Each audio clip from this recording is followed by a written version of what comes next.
Subscribe कीजिए success classes YouTube channel को और साथ ही बेल आइकन को आप ज़रूर दबाइएगा।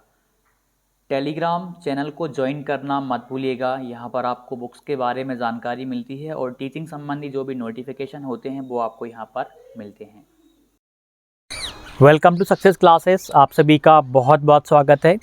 आशा करता हूँ कि आप सभी स्वस्थ होंगे और अपनी तैयारी अच्छे से कर रहे होंगे।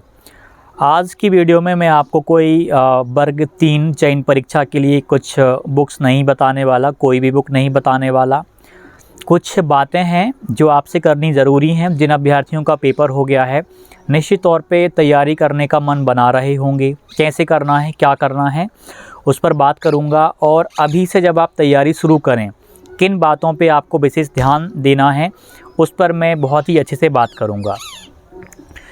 तो स्टार्ट करते हैं हम प्री के लेवल से। प्री के लेवल को आपने देखा, जिन्होंने परीक्षा दी, इस बार की परीक्षा जो लोग 2020 के एग्ज़ाम्स को क्वालिफाइड हैं, उन्हें शायद इस बार का लेवल ज़्यादा पता नहीं चल पाया होगा पेपर नहीं देख पाने से।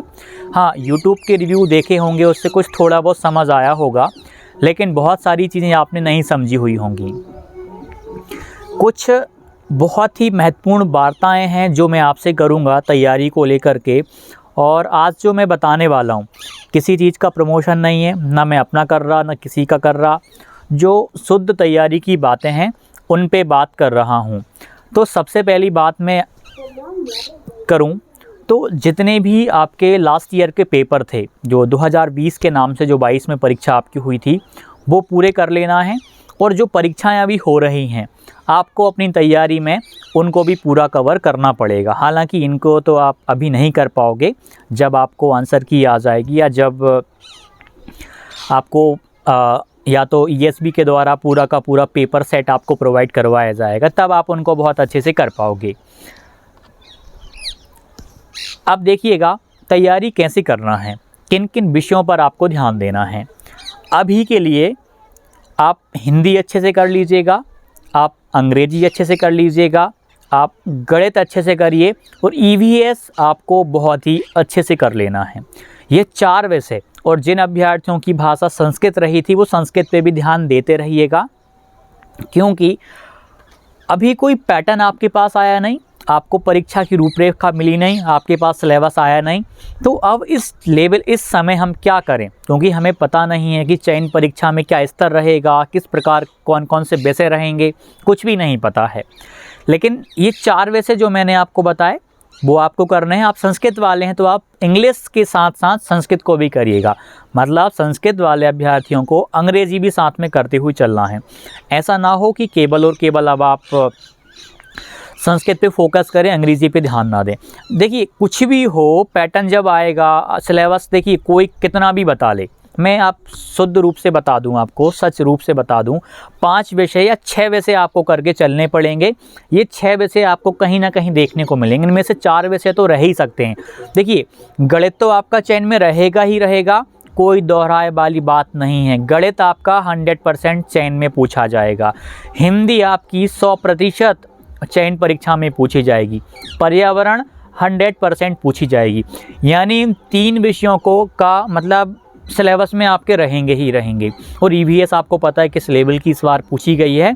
चयन में भी ऐसा कुछ लेवल रहेगा, थोड़ा बहुत आगे पीछे टफ या आसान कर सकते हैं। इंग्लिश भी आपको करनी पड़ेगी। प्राथमिक शिक्षक जब आप बनते हैं तो आपको से अपेक्षा रहती कि आप बच्चों को अंग्रेजी भी पढ़ा पाओ। संस्कृत का पार्ट भी आता है वैसे वहाँ पर। जब आप हिंदी पढ़ाते हो, कुछ चैप्टर्स होते हैं 5वीं में संस्कृत विषय के, लेकिन ये 4 विषय करने। संस्कृत वाले हो, संस्कृत पे भी आप थोड़ा बहुत ध्यान दीजिएगा। और CDP आप करते रहिएगा। CDP करने का कारण मैं आपको एक मुख्य कारण बता देता हूँ।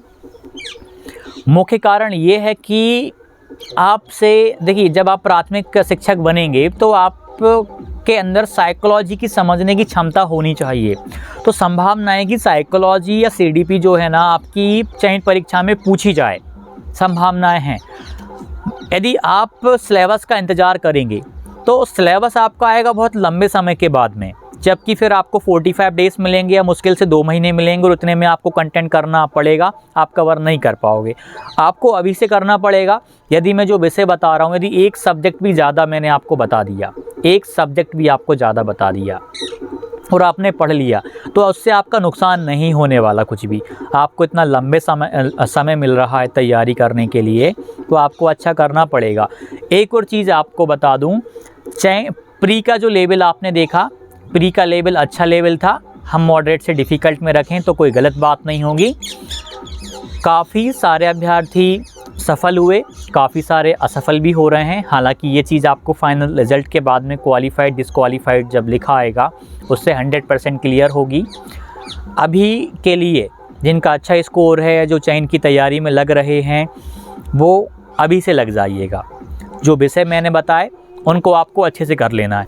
और कोर्स लेने का, अभी जब तक कि रिज़ल्ट नहीं आ जाता तब तक आप किसी का भी कोर्स मत खरीदिएगा। रीज़न मैं इसलिए बता रहा हूँ, नॉर्मलाइजेशन होना है।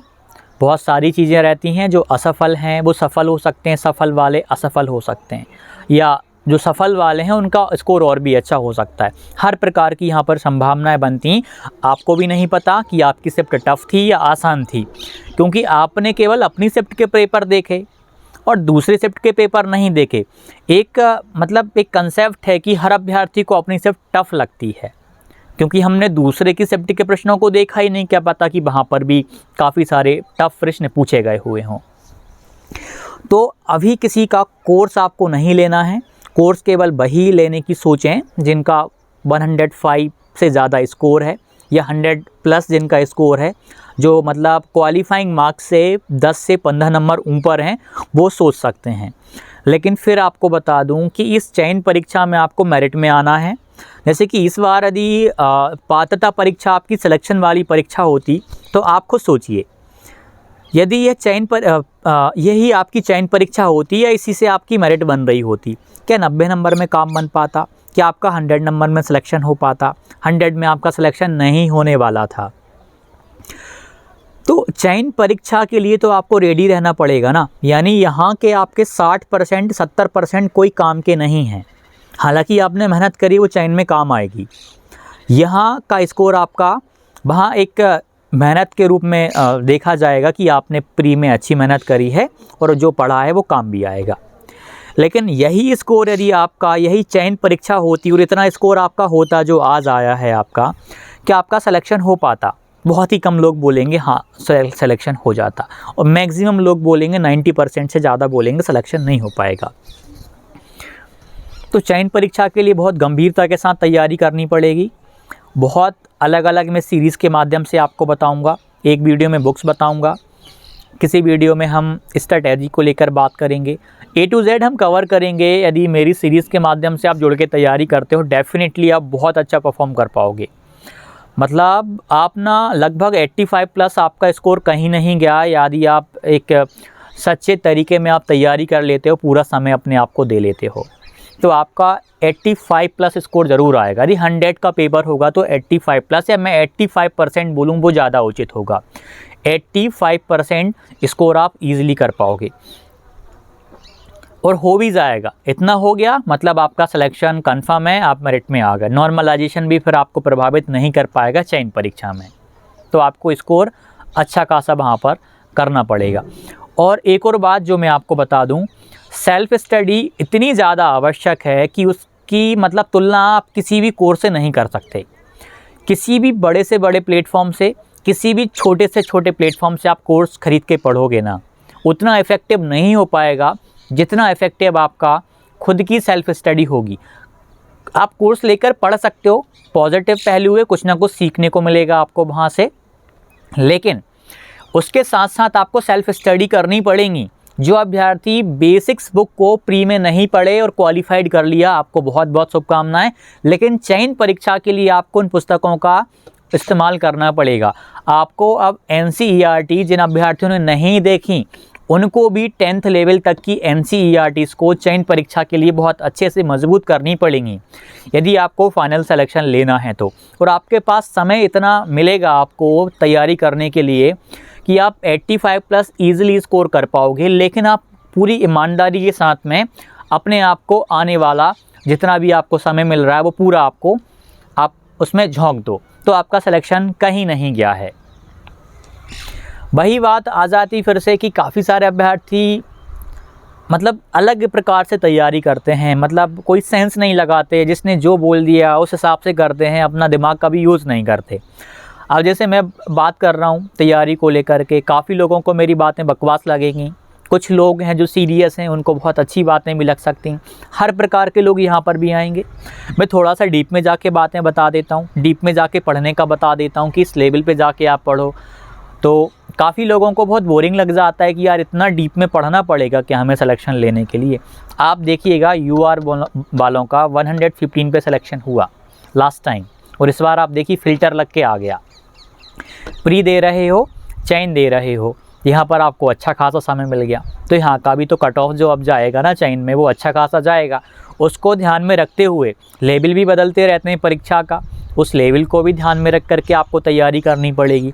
मतलब सबसे पहली चीज़ सेल्फ़ स्टडी रहेगी आपकी। सेल्फ़ स्टडी के दम पे आपका सिलेक्शन होगा। इसके साथ जहाँ से पढ़ना है, जो करना है, यूट्यूब पे करना है, A to Z पे हम आगे सीरीज़ में बात कर लेंगे। लेकिन सेल्फ़ स्टडी आप अपनी चालू करिए। जब तक रिज़ल्ट नहीं आ जाता तब तक आप आज से ही थोड़ा थोड़ा पढ़िए, लेकिन आप रेगुलर बेस पर पढ़ना चालू कर दीजिएगा। आपका काफ़ी अच्छा कंटेंट कवर हो जाएगा और आप एक अच्छे खासे लेवल पे पहुंच जाओगे। जब आपका रिज़ल्ट आएगा तो फिर तो आप फिर अपनी पूरी गति के साथ तैयारी में लग जाओगे। आपको पता चल गया कि आप एलिजिबल हो अब चयन परीक्षा के लिए, तो वहाँ से सब कुछ क्लियर हो जाएगा। लेकिन अभी के लिए आपको क्या करना है, एक ही चीज़ पे ध्यान दीजिएगा। आप अभी जो मैंने विषय बताए उन पे थोड़ा थोड़ा ध्यान देना चालू कर दीजिएगा। सेल्फ़ स्टडी पे ज़्यादा फोकस करिएगा। सेल्फ़ स्टडी वालों का ज़्यादा सिलेक्शन होता है।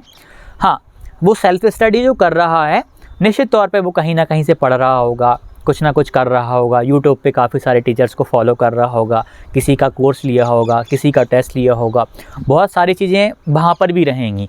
लेकिन उन सब चीज़ों में से सबसे ज़्यादा उसको हेल्प करिए सेल्फ़ स्टडी ने, तो उस चीज़ पे आपको ज़्यादा फोकस करना है।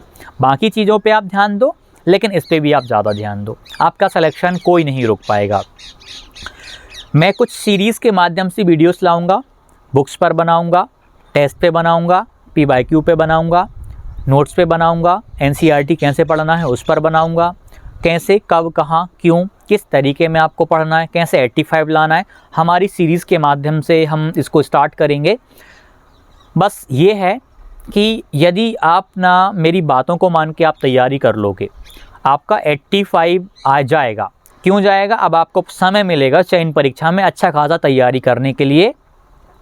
मैंने जैसे प्री में बोला NCERT पढ़ लो, काफ़ी सारे अभ्यर्थी नहीं पढ़ पाए होंगे, समय कम था उस टाइम पे, तो स्कोर भी आपका उस हिसाब से जो रहा अब ठीक है, एटलीस्ट आप क्वालिफाइड हैं, वो मेन चीज़ रहेगी वहाँ पे। लेकिन चयन परीक्षा में आपको अलग स्तर पे जाके तैयारी करनी है और वो स्तर आप अचीव कर पाएंगे। बस मेरी बातों को ध्यान में रखकर आप तैयारी करिएगा, बहुत ही गजब तरीके में आप स्कोर करेंगे और आपका सिलेक्शन होगा। आप मुझे बधाई दे रहे होंगे कि अमित भैया आपने जो बताया था हमने वैसा करा और हमारा सिलेक्शन हो गया है। तो सीरीज़ में मेरे माध्यम से मुझसे आप जुड़े रहिएगा। बहुत गजब तथ्य आपके सामने रखूँगा, तैयारी करने की टेक्निक आपके सामने रखूँगा चयन परीक्षा की। बस मोटिवेट रह के तैयारी करना है, आपकी को समय अच्छा खासा मिलेगा।